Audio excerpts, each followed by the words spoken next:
Assalamualaikum warahmatullahi wabarakatuh.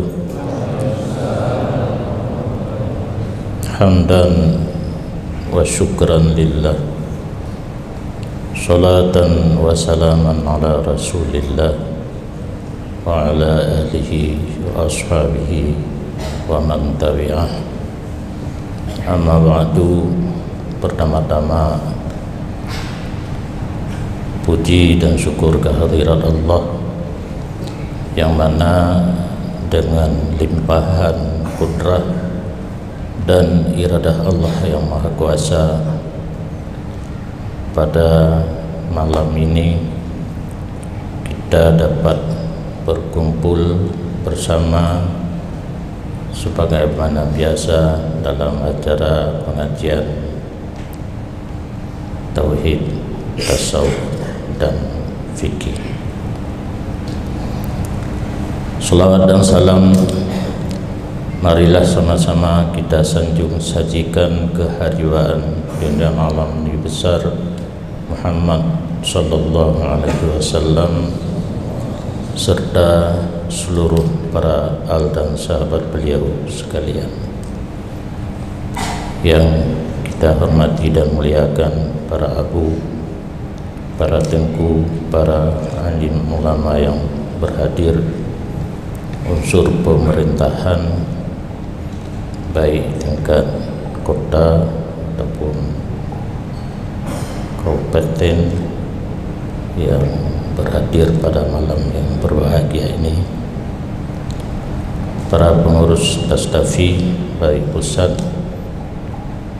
kota dan kabupaten, serta seluruh hadirin dan hadirat yang dirahmati Allah.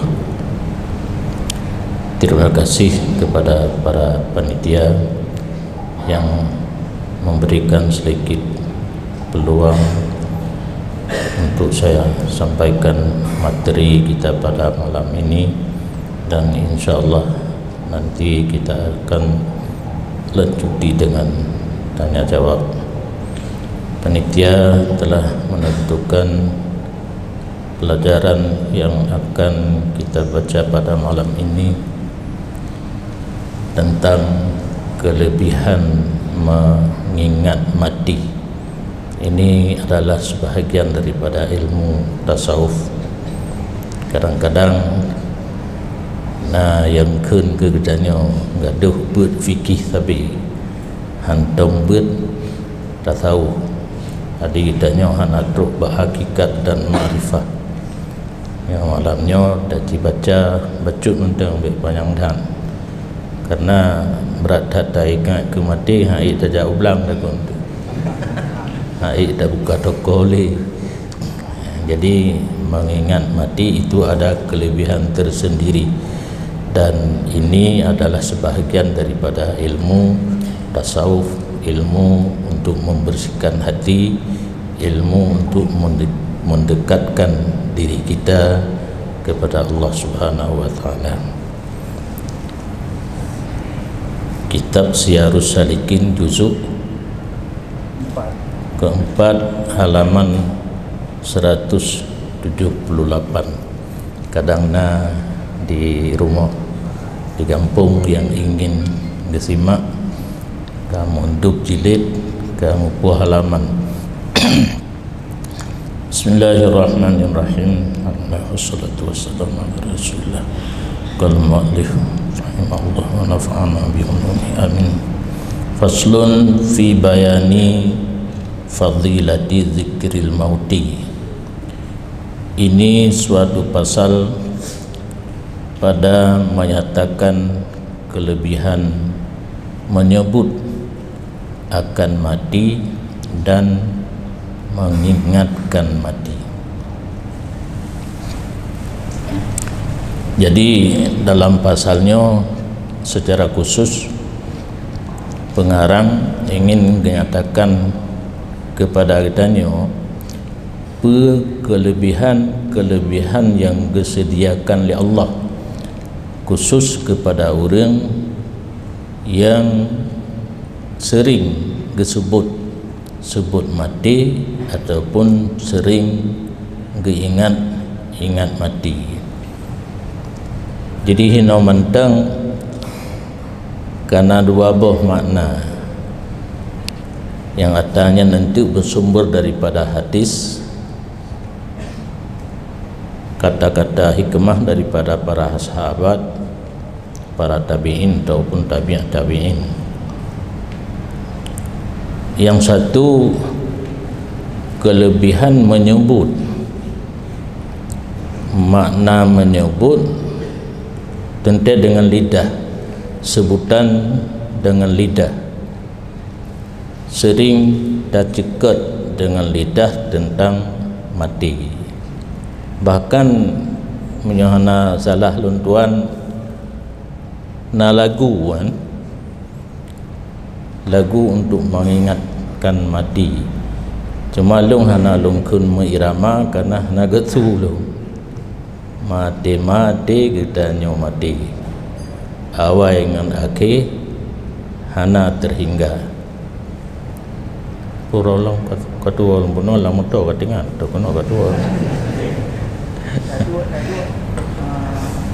ken hana ba awai na ba dudo hana tong li kakleginya. Berarti makna yang getulih hino menyebut dengan lidah berkaim dan pegah-pegah tentang mati. Makna yang kedua, dan mengingatkan. Ingat berarti bukan dengan lisan, bukan zikru bilisan. Karena kalau menyebut zikru bilisan, sebutan lidah. Ingat itu ingatan hati. Di lagena getulih ile jid tersebut dengan lidah, jid dah ingat dengan hati. Nyan fiat ile dua, tentang mati sebut dengan lidah ataupun ingat dengan hati. Ketahui olehmu bahwasanya kelebihan menyebut akan mati dan mengingatkan mati itu amat banyak yang tersebut di dalam hadis Nabi SAW dan tersebut di dalam asar sahabat dan tabi'in radhiyallahu anhum. Fakta ataupun dalil tentang adanya kelebihan menyebut atau mengingat mati hadisna haba sahabat pun bahkan haba tabi'in ulama yang sesudah periode masa sahabat. Karena getanya pun tak kenurung, getanya ada kena ruh getanya dalam, getanya yang berpaham i'tiqad ahlu sunnah wal jamaah bisa tak pakai kedali di samping ayat Al-Quran, hadis, dan bisa tak pakai kedali kata-kata para sahabat dalam istilah kitab bukan asar, bahkan tabi'in, para ulama yang setelah periode masa sahabat. Berlainan dengan tetangga kita yang sebelah, oleh sebelah kiri, oleh sebelah kanan, mereka tidak mau selain Al-Quran dan hadis. Itanya Al-Haidali berangkap wujud sebagai pegangan. Karena para nabi maksum wajib, para ulama baik periode sahabat ataupun tabi'in tidak wajib maksum tetapi mahfuz. Bedanya kalau maksum itu hal yang wajib diberikan Allah kepada para nabi, tidak terjadi dosa besar dan dosa kecil pada beliau. Akan tetapi para ulama baik para sahabat, para tabi'in tidak wajib maksum, tetapi kenyataan beliau ini tidak pernah mengerjakan dosa kecil apalagi dosa besar. mahfuz. Jadi kata-kata beliau tidak lepas daripada kandungan ayat ataupun hadis. Lagi haba urung duha adanya urung duha yang na ilmi karena kata-kata hikmah tak kaji sumbernya daripada ayat dan hadis, cuma kagak permudahkan gepeget sebagai kata-kata hikmah yang timbul daripada urung-urung duha katanya. Dan setengah daripadanya hadis yang menunjuki kepada adanya kelebihan mengingat atau menyebut mati. Sabda Nabi sallallahu alaihi wasallam, aksiru dzikra hadhimil lazzat, artinya banyakkan olehmu menyebut akan mati yang ia memutuskan kesedapan hidup di dalam dunia. Ini langsung mati gitu pun. Banyakkan olehmu menyebut akan mati. Dalam hadis hana kalimat mati, yang na kalimat hazimil lazzat. Makna hazimil lazzat sesuatu yang memutuskan kesedapan hidup di dalam dunia. Ubina mangan lam udip dunia, pada boh yang mangan lam udip dunia. Pegat guna hana salah yang tulis dalam kitab makan ketika dia umpam rumput buan sengap blemblom bunyo-bunyokan karu oban ka mebeut jaro dehah babah sengap blemblom.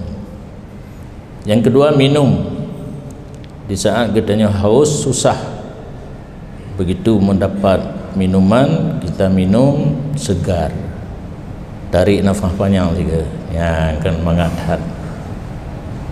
Yang ketiga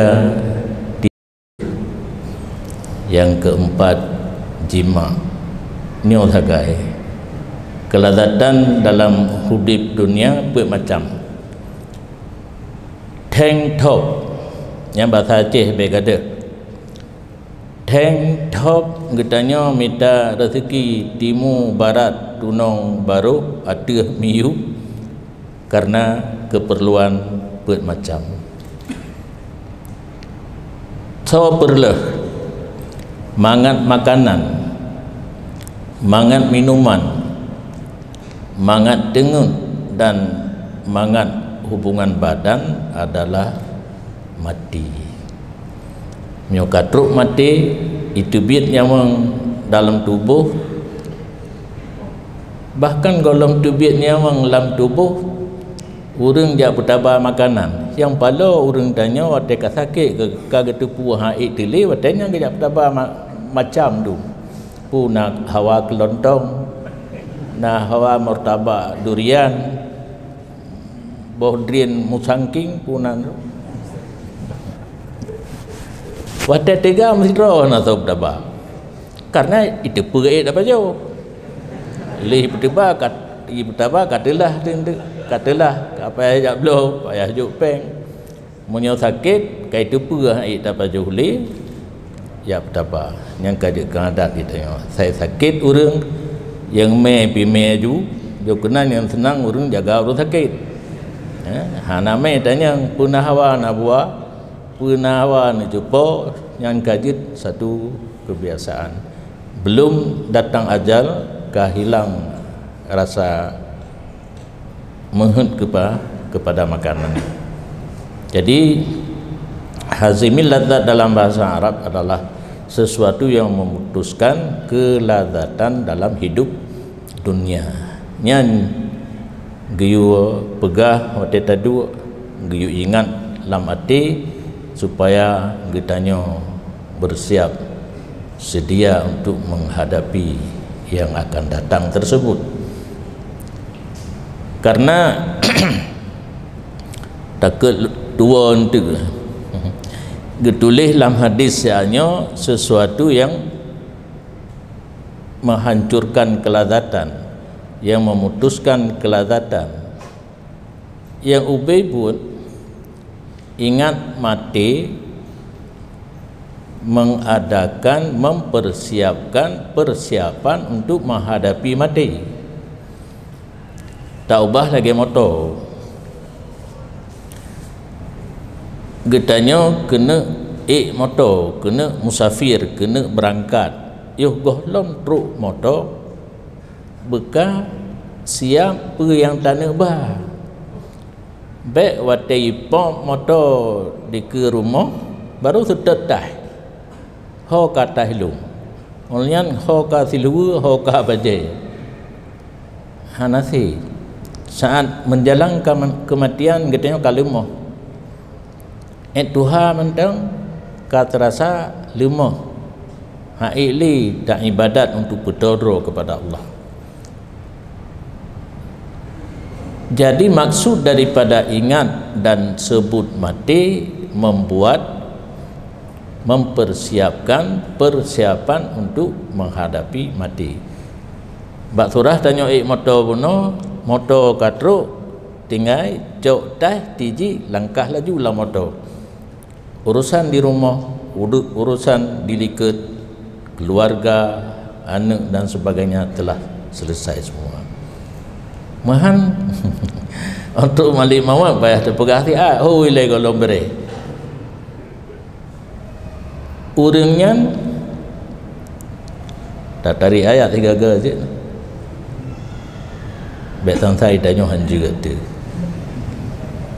wuro ayat idza jaa ajaluhum la yastakhiruna sa'atan wa la yastaqdimun. Di saat ajal telah tiba, tidak maju, tidak mundur satu detik. Nah yang lebih hubut daripada detik kakaknya ilatihan. Nyan diurang nyan hanapat tawar menawar. Menyomoto kadang menyomoturi yang supir je kapres dia ai lev. Analon tiap ya cok barang li anawi lom.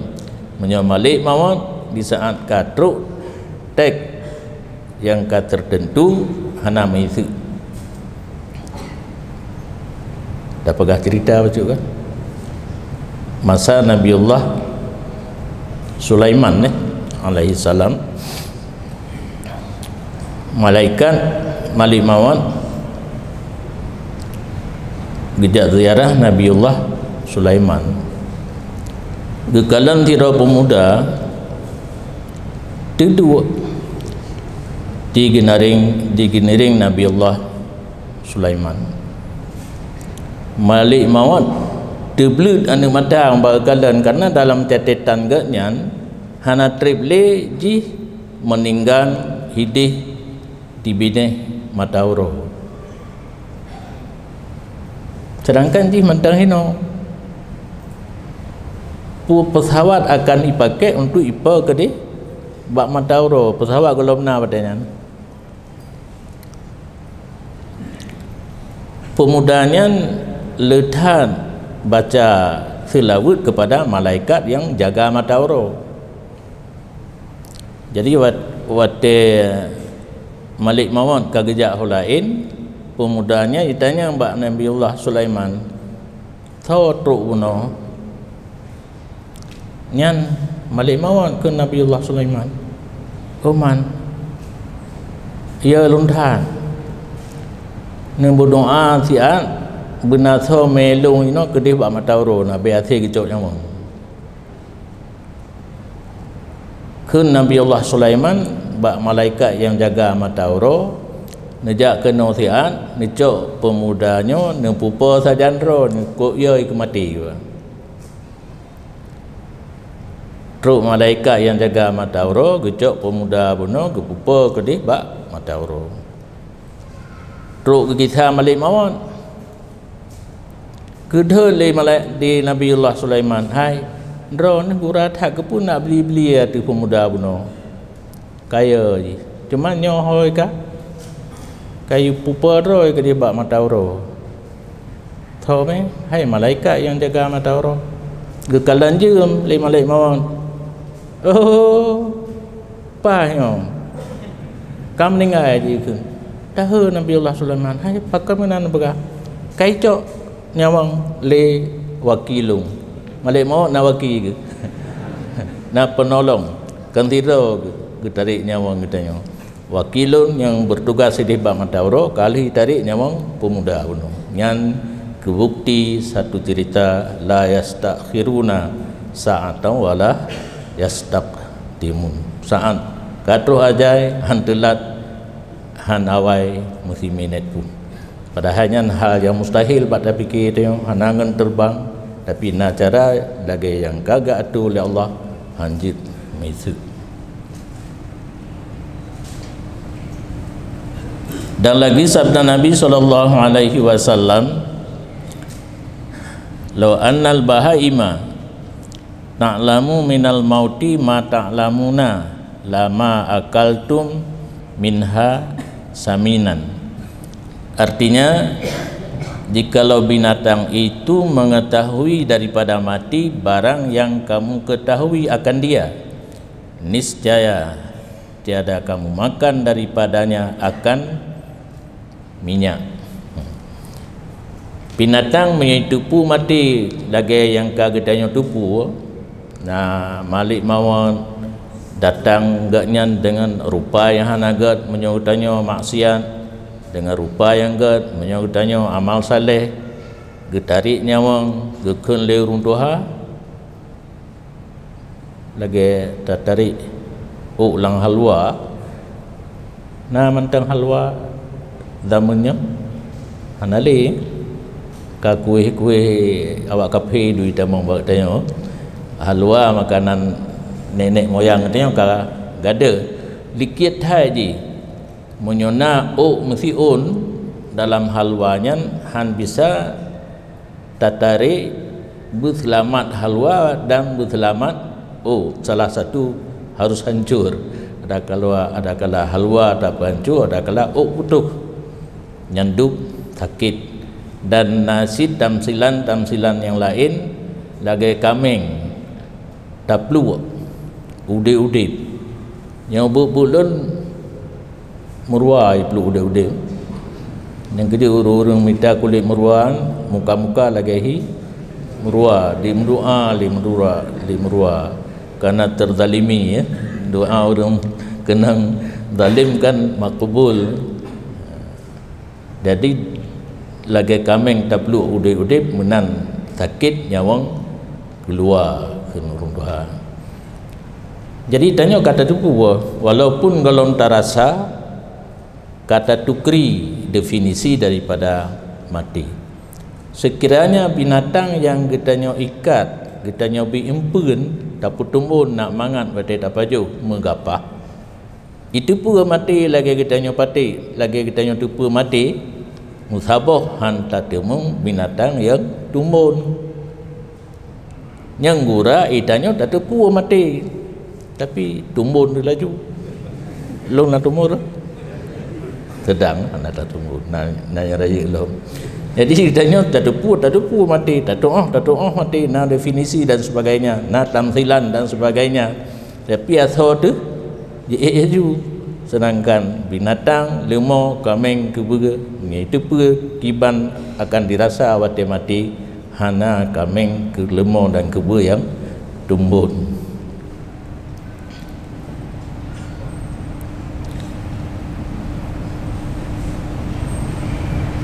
Dan kata Sittina Aisyah radhiyallahu anha, ya Rasulullah, hal yuhsyaru ma'a syuhada ahad?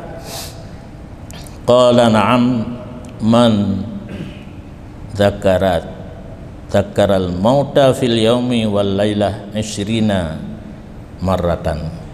Artinya, ya Rasulullah, adakah dibangkitkan seseorang di dalam padang mahsyar itu serta syuhada? Maka sabdanya bahkan, yaitu seorang yang menyebut akan mati di dalam sehari semalam itu 20 kali. Yang kamlai cara menyebut atau mengingat mati. 20 kali secara global Nah, kelebihan katanya sebut ataupun ingat mati nya berdasarkan riwayat daripada Aisyah radhiyallahu anha. Aisyah getanya mbak Rasulullah, na orang yang gehimpun dalam padang mahsyar serta orang syahid. Jawab Rasulullah, na iaitu orang tiura si malam tingat ke mati 20 ke. Hanala kan? Tak bubun dah bagi mentem. Temayang tiura si malam limbong bawah tehnya menyana tak beda subuh. Tak kira kahana subuh juga deh. Tinggal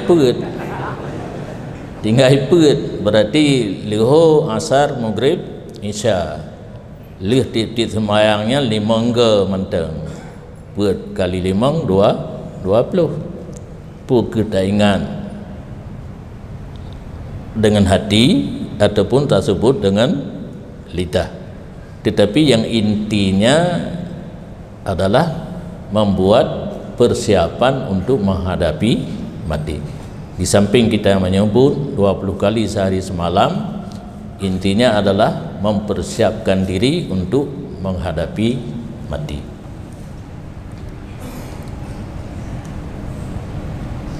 Dan lagi sabda Nabi SAW, tuhfatul mu'min al-maut, artinya bermula tuhfah orang yang mukmin itu ialah mati.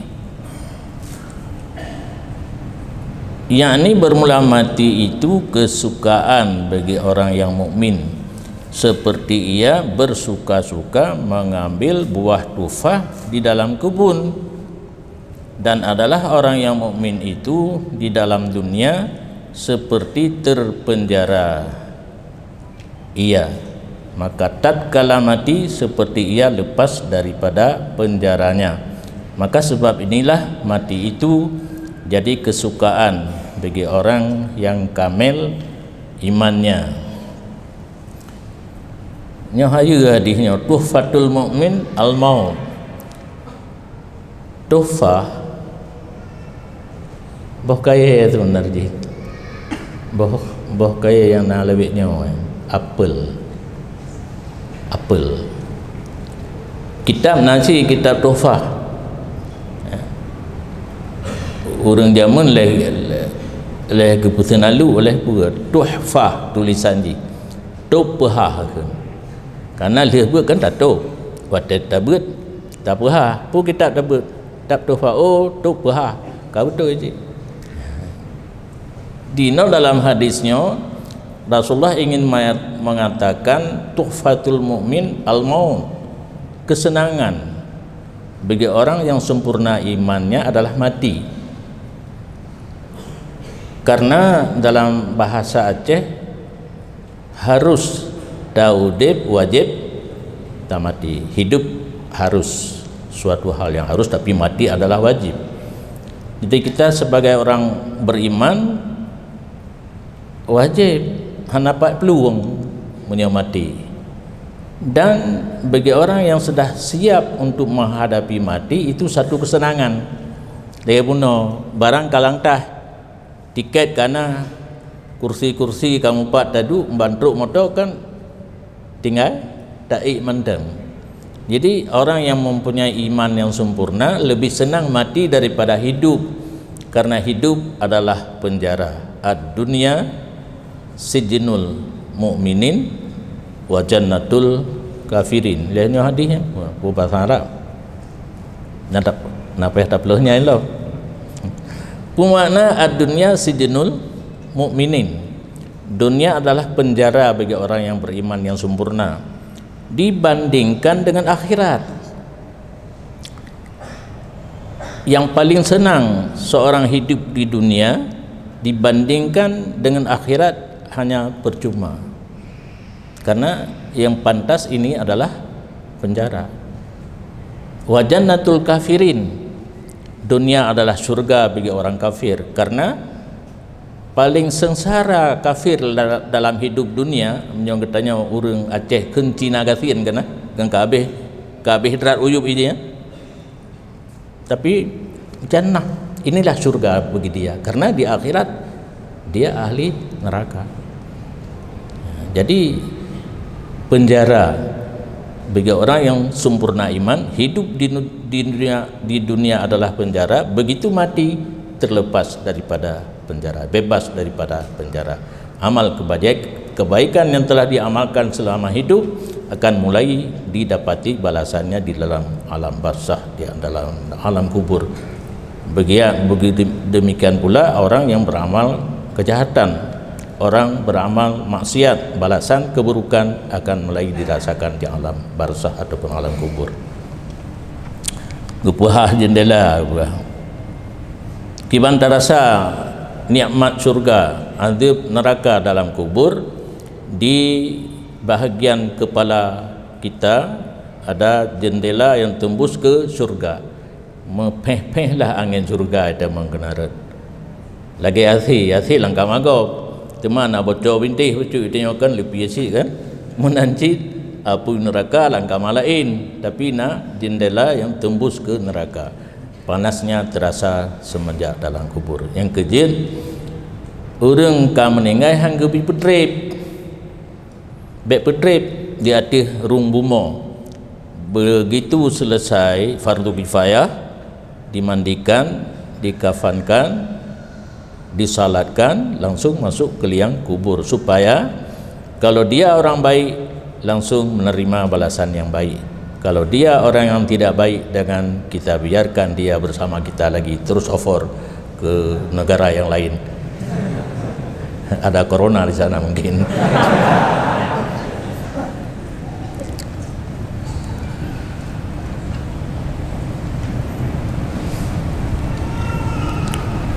Dan lagi sabda Nabi SAW, al-mautu kafaratun likulli muslimin. Artinya bermula mati itu menghapuskan bagi dosa tiap-tiap orang yang muslim yang sebenarnya. Menyogetanya muslim yang sebenarnya, artinya setelah mukmin kita muslim, kita beriktikad dengan iktikad yang benar, Ahlussunnah wal Jamaah. Kemudian kita muslim, kita mengerjakan ibadat dengan anggota zahir dan anggota batin. Itu mati adalah tebusan bagi dosa.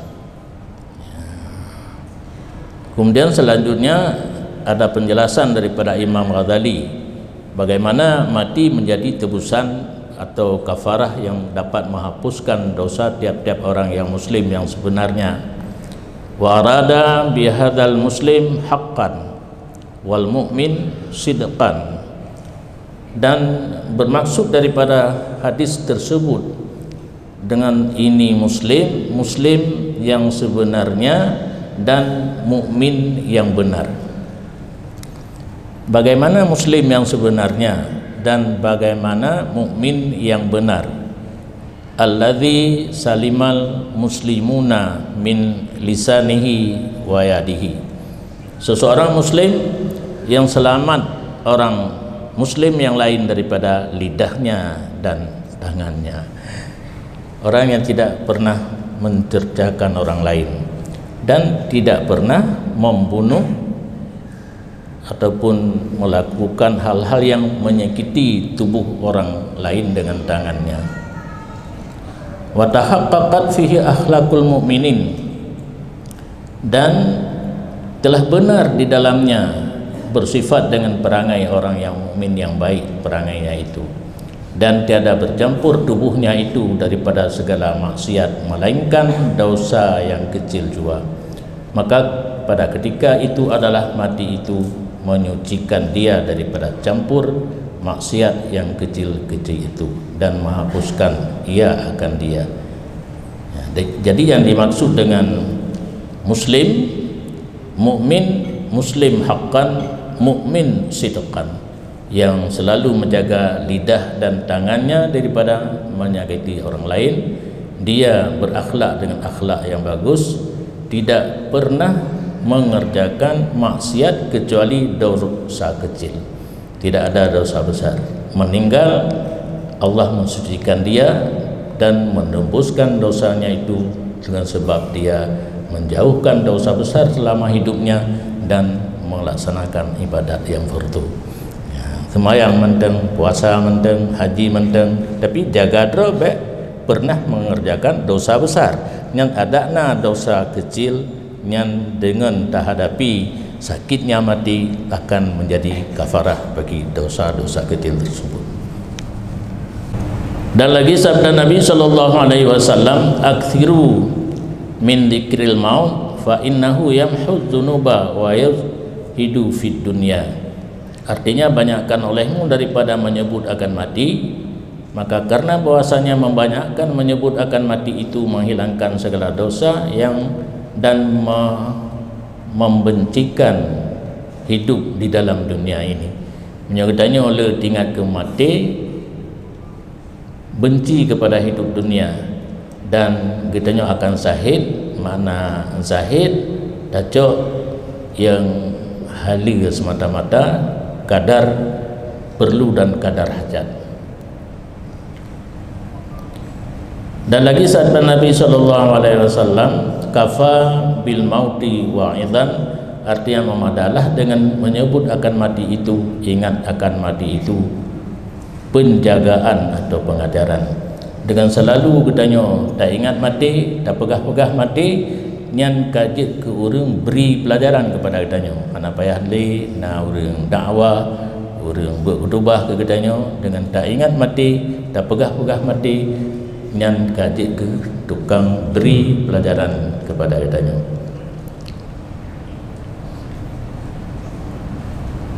Nyo cerita dalam Ba'da bahura Rasulullah ketepit masjid, maka tu kedih kalan tu orang tengah pegah haba mekepru, rasanya mekepru orang kampung kan, jaringan masing-masing yang mugai kebu sampai mugai kebu tu, ya, mugai sabu sampai mugai sabu, yang cemucok sampai cemucok, yang mekak kopi pi sampai mekak kopi, pegahan kemah kopi taring lebih nyola karena kopi mesin.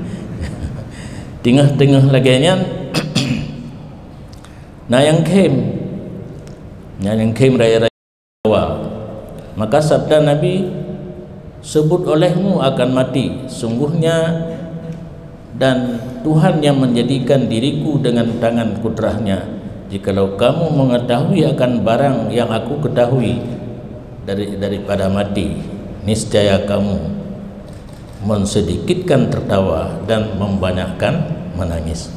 Jadi Rasulullah gedhet orang yang tengah kem, baik raya-raya tak kem, berkaim ingat ke mati, karena menyogata tak ingat ke mati dan yakin kata sangat akan mati, niscaya kata akan nitakim tetapi le taklik. Yang kitanya waktu berat tak kem, pasti tu bila tarik lagu kuno mati kitanya mati menjadi secara lain, supaya orang-orang yang tinggal kem-kemnya teringat kepada mati. Dan lagi sabda Nabi sallallahu alaihi wasallam, "Man arifal maut hana alaihi masaibud dunya wa humuha." Artinya barang siapa mengetahui akan mati itu, niscaya mudah atasnya segala kesakitan bala di dalam dunia, dan ringan atasnya segala kesusahan di dalam dunia. Yang lagi musimnya, musim sedan corona kan, nak baik susah, bila dia ingat mati siga sagai hana duaga ngang corona dia mati, ngang corona api dia mati. Jadi dia baik dia kesusahan dia dengan gara-gara naik pegah-pegah corona, masjid anda dijali, kude anda dijali, senubut mati dengan corona, mati dengan ia gerau nampu. Itu mentang materi kita yang malamnya